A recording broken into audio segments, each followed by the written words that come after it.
Dans les années 60, la technologie des trains limitait la vitesse à 200 km/h avec une locomotive en tête de train suivie de voitures à voyageurs. Un saut technologique a alors été engagé, d'abord au Japon dans les années 60, puis en Italie et en France dans les années 70, pour accroître considérablement la vitesse des trains. Un nouveau concept est né, la grande vitesse ferroviaire avec des vitesses supérieures à 250 km/h. En France, aujourd'hui, la vitesse commerciale maximale des TGV est de 320 km/h, soit 89 mètres par seconde, soit la longueur d'un terrain de football toutes les secondes.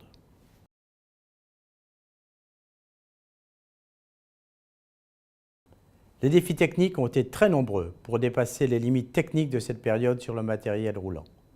Je citerai en particulier la conception des bogies qui comportent les essieux et les roues à grand empattement pour la stabilité, qui doivent cependant être les plus légers possibles pour limiter les efforts dynamiques sur la voie. La puissance des moteurs et la transmission de cette puissance aux roues. Le freinage. En effet, l'énergie de freinage est proportionnelle au carré de la vitesse du train. Il faut plus de 3 km à un train lancé à 300 km/h pour s'arrêter. L'aérodynamisme du train est particulièrement important, car à ces vitesses, la résistance à la pénétration dans l'air est proportionnelle au carré de la vitesse, la puissance de traction installée dans le train proportionnelle au cube de la vitesse. Ainsi, pour passer de 160 à 320 km/h, il faut 8 fois plus de puissance installée dans le train.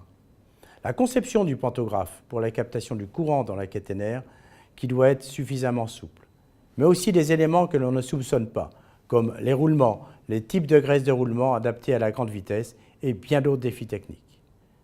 La conception en rame-bloc indéformable et réversible, et non plus tractée par une locomotive, a rendu possible et industrialisé la grande vitesse ferroviaire.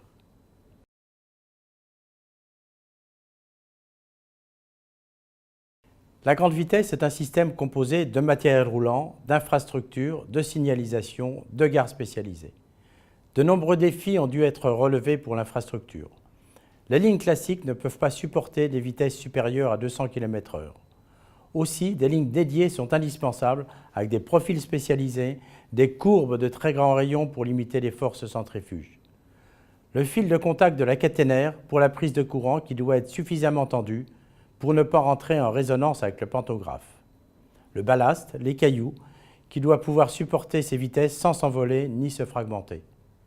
Mais aussi la signalisation qui ne peut plus être latérale car il est impossible à un homme de voir un signal rouge ou vert à cette vitesse dans toutes les conditions climatiques. Aussi, les informations de signalisation sont directement transmises en cabine de conduite.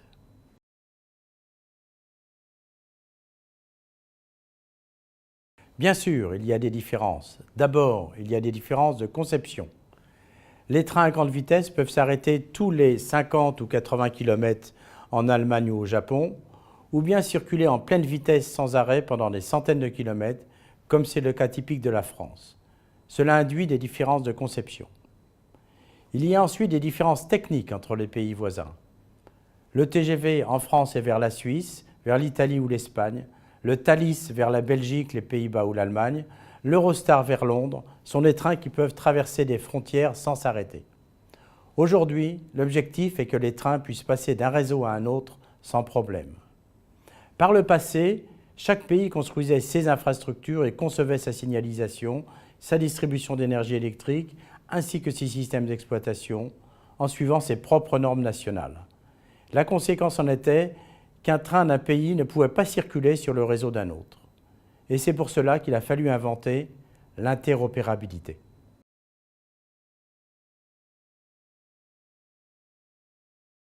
L'interopérabilité consiste à permettre à des trains de pouvoir circuler sur des infrastructures de différents pays.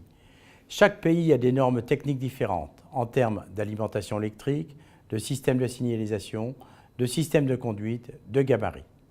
Un train opérable, comme le Thalys ou l'Eurostar, doit s'adapter à tous les réseaux traversés en étant alimenté par 3 ou 4 types de voltage et en lisant plusieurs types de signalisation.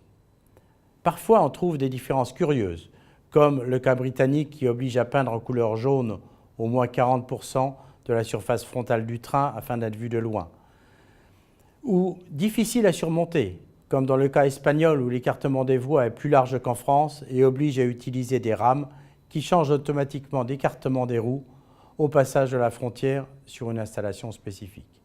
L'Espagne a d'ailleurs résolu ce problème en construisant des lignes à grande vitesse à l'écartement standard européen.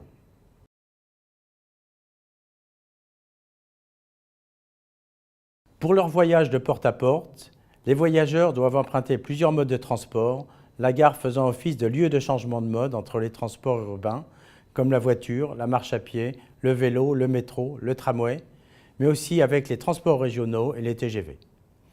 La multimodalité est donc la capacité d'enchaîner plusieurs modes de transport avec de la billetterie intégrée, des correspondances faciles, des gares innovantes.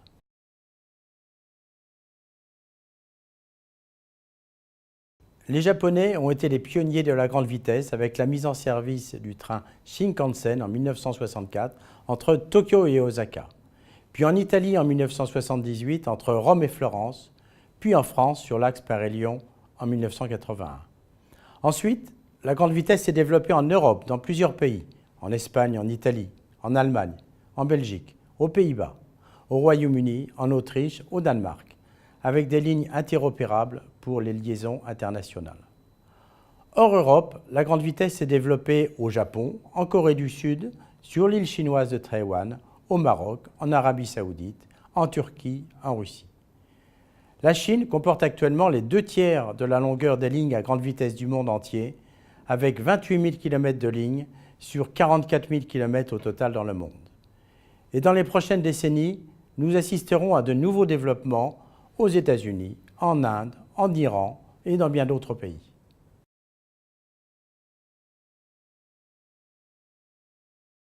Aujourd'hui, les trains les plus rapides se trouvent en Chine avec une vitesse commerciale de 350 km/h.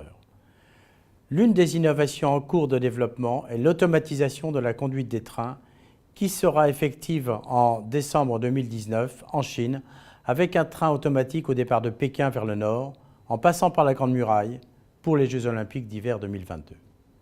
Puis en France, quelques années plus tard.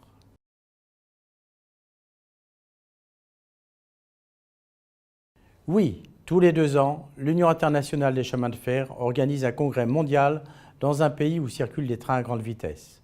Le prochain congrès se déroulera à Pékin en juin 2020, après l'édition d'Ankara de mai 2018, et rassemblera des personnalités de très nombreux pays du monde. Nous attendons une participation de l'ordre de 3000 personnes.